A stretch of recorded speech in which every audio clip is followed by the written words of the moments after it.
ঠিক এই সময় শ্মশান ঘাটে বসে থাকা কয়েকটা কুকুর আকাশের দিকে মুখ তুলে একসঙ্গে কাঁদতে শুরু করলো। আর সেই বিলাপের সঙ্গে সঙ্গেই পেছন থেকে শুনতে পেলাম সমবেত হালকা আওয়াজ, রাম নাম সত্য হ্যায়। বুঝতেই পারলাম নতুন কোনো শবদেহ আসছে। কাছেই ডোমেরা যারা চিতার পাশে বসে ঝিমোচ্ছিল তারা হড়বড়িয়ে উঠে পড়ল এবং সকলে একসঙ্গে নতুন আসা শবদেহের দিকে এগিয়ে গেল।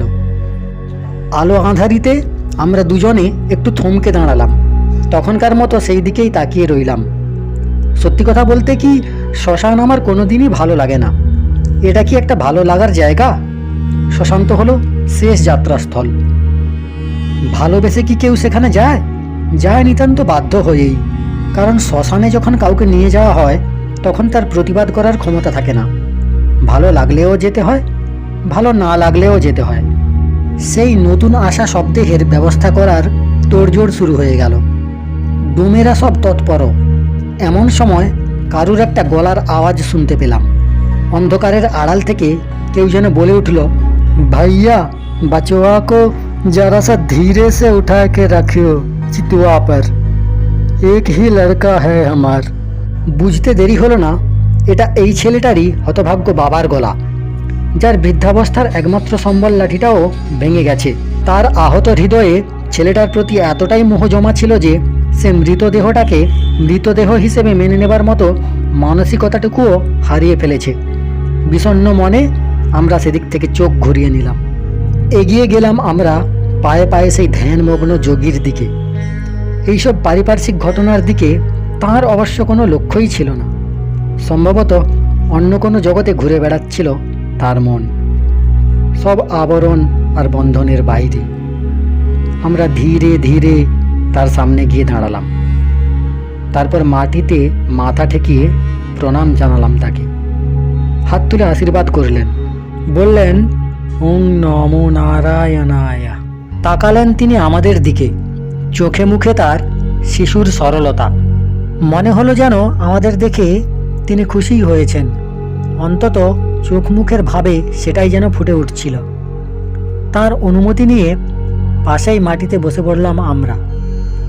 শঙ্কর মহারাজ বিনম্রভাবে জানতে চাইলেন, তিনি কি কাশীতেই থাকেন? যোগী জানালেন, তিনি অরুণাচল থেকে এসেছেন। একসময় অবশ্য কাশীতেও থেকেছেন। মহারাজের এক প্রশ্নের উত্তরে তিনি জানালেন যে রাত 11টা থেকেই তিনি এই জায়গায় বসে রয়েছেন। মহারাজ আবার জানতে চাইলেন, আপনার এই শরীরকে আমরা কি নামে সম্বোধন করব যোগী মহারাজ? তিনি চুপ করে রইলেন। হয়তো একটু ভেবে নিচ্ছিলেন যে কতখানি আমাদের বলা উচিত হবে। তারপর বললেন, আমার নাম শঙ্কর ভারতী। শঙ্কর মহারাজ জানতে চাইলেন, কেন তিনি সারা রাত ধরে একা একা এই গঙ্গার ঘাটে বসে রয়েছেন? এই শ্মশান ঘাটে তিনি কি কোনো বিশেষ যোগ সাধনা করছেন? ভারতীজি বললেন, এই শ্মশান ঘাট থেকেই তো জীবনের শুরু।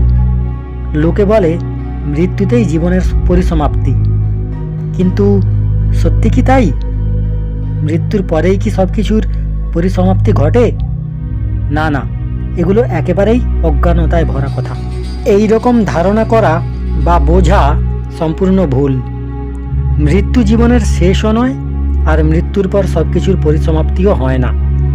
আসলে মানুষ শরীর থেকে বেরিয়ে যাওয়ার স্থিতি, শরীরে প্রবেশ করার স্থিতি এবং শরীরের ভেতরে থেকে বিষয়সমূহকে ভোগ করার স্থিতি কোনোটাই বুঝতে পারে না।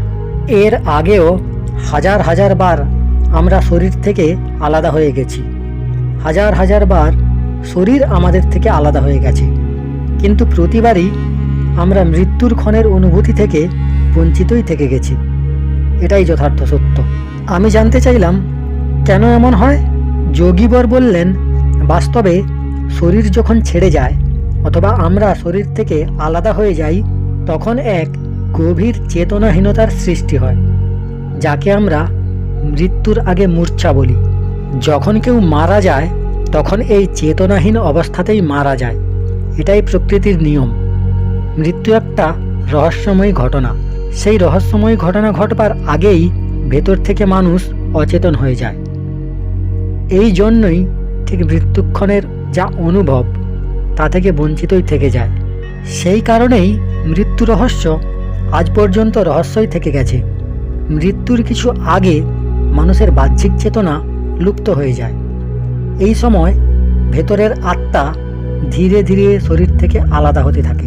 মৃত্যুর পরেও এই অচেতনতা কিছু সময় ধরে থেকেই যায়। যখন এই মূর্ছা ভাঙে তখন মৃত ব্যক্তি নিজেকে একটা সম্পূর্ণ নবীন বাতাবরণ ও নবীন পরিস্থিতির মধ্যে আবিষ্কার করে, কিন্তু তখন সে দেহহীন। মৃত্যুর সময় যখন শরীর আত্মা থেকে আর আত্মা শরীর থেকে আলাদা হয়ে যায়, সেই সময় শরীরের সব ইন্দ্রিয়গুলো শরীরের সঙ্গেই পেছনে পড়ে থাকে, সেগুলোর আর কাজ করার ক্ষমতা থাকে না। কিন্তু মন সূক্ষ্ম বাসনা ও সূক্ষ্ম সংস্কার সমূহকে জড়িয়ে নিয়ে আত্মার সঙ্গে মিশে নতুন যাত্রায় বেরিয়ে পড়ে। মন আর আত্মা একই পদার্থের দুটি স্বরূপ। যে স্থির হয়ে জীবনের ভালো মন্দ, পাপ পুণ্য, ব্যথা বেদনা, সুখ দুঃখ সব কিছুর নীরব সাক্ষী হয়ে থেকে যায়, সেটাই আত্মা। সেই অদৃশ্য ক্যামেরায় জীবনের সম্পূর্ণ জীবন দর্শন আঁকা থেকে যায়। জন্ম জন্মান্তরেও তা মুছে যায় না। তাই তো বলা হয় আত্মা অবিনশ্বর।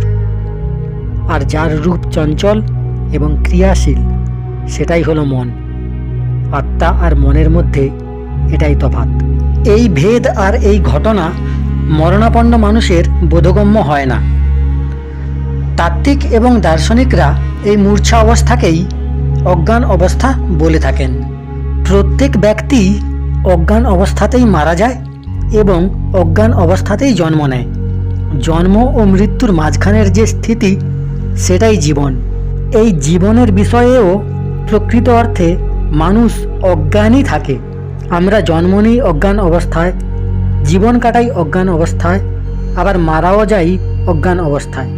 জীবিত অবস্থায় আমরা যা কিছু দেখি, যা কিছু শুনি, যাদের সম্পর্কে আসি, সে সব কিছুই অনিত্য, কাঁচের মতোই ভঙ্গুর, যে কোনো সময় ভেঙে যেতে পারে। তবুও তাই নিয়েই আমরা মত্ত। আজ যে আমার সবচেয়ে প্রিয়জন, আজ যেটা আমার সবচেয়ে প্রিয় সম্পদ, কালই তার বিলুপ্তি ঘটে যেতে পারে। তবুও তাই নিয়েই আমাদের মূল্যহীন জীবন। এরই অপর নাম হলো মায়া। এই মায়ার বশেই তো আমরা অনিত্যকে নিত্য মনে করি। এই যে মায়াচ্ছন্নতা, একেই বলে অজ্ঞানতা। কেন এই মূর্ছা? কেন এই অজ্ঞানতা? কেন এই মায়া? কেন আমরা মৃত্যুর সময় চেতনাহীন থাকি? জন্মের সময়েও কেন একই স্থিতি বিরাজ করে? আসলে জন্ম আর মৃত্যু হলো প্রকৃতির একটা ব্যবস্থা, একটা নিয়ম। এই নিয়মের ব্যতিক্রম হয় না। গ্রীষ্মের পরেই যেমন বর্ষা আসে, শীতের পরেই বসন্ত আসে, তেমনি জন্মের পর মৃত্যু আসবেই। জীবনটা সামগ্রিকভাবে হলো একটা যাতনা, একটা বেদনা, একটা দুঃখ। কিন্তু সবচেয়ে বড় দুঃখ হলো মৃত্যু, সবচেয়ে বড় কষ্টও মৃত্যু, সবচেয়ে গভীর বেদনাও মৃত্যু, সবচেয়ে গভীর যাতনাও মৃত্যু। মৃত্যু হলো অসহনীয়, অতি দহনীয়। যখন এই দুঃখ, কষ্ট, বেদনা, যাতনা অসহনীয় হয়ে পড়ে, তখনই অবচেতনা জন্ম নেয়। মৃত্যু আমাদের অস্তিত্বকে বিলুপ্ত করে দেয়। মৃত্যু আমাদের সর্বস্ব নাশ করে দেয়। এজন্যই আমরা মৃত্যুকে ভয় করি। এই ভয় ভীতি আমাদের চেতনা লুপ্ত করে দেয়। আমরা বেহুঁশ হয়ে যাই। কিন্তু যারা উচ্চকোটির যোগী, সাধক, যারা ধ্যানের গভীরে প্রবেশ করার যোগ্যতা রাখেন, তারা মৃত্যুর জন্য কখনোই ভীত হন না। তাদের জন্য মৃত্যু কষ্টদায়কও নয়, বেদনাদায়কও নয়, কারণ তারা নিজেদের অস্তিত্ব বিলুপ্ত করার জন্য, চিরকালের মতো নিজেদের মিটিয়ে দেওয়ার জন্য পথ খুঁজে বেড়ান। আর এই উদ্দেশ্যে বিশেষ জ্ঞান অর্জন করার জন্য তারা ছুটে বেড়াতে থাকেন, যে জ্ঞান তাদের বাহ্যিক অস্তিত্বকে সমূলে বিনষ্ট করে দেবে। একেই বলা হয় মোক্ষ বা পরম নির্বাণ।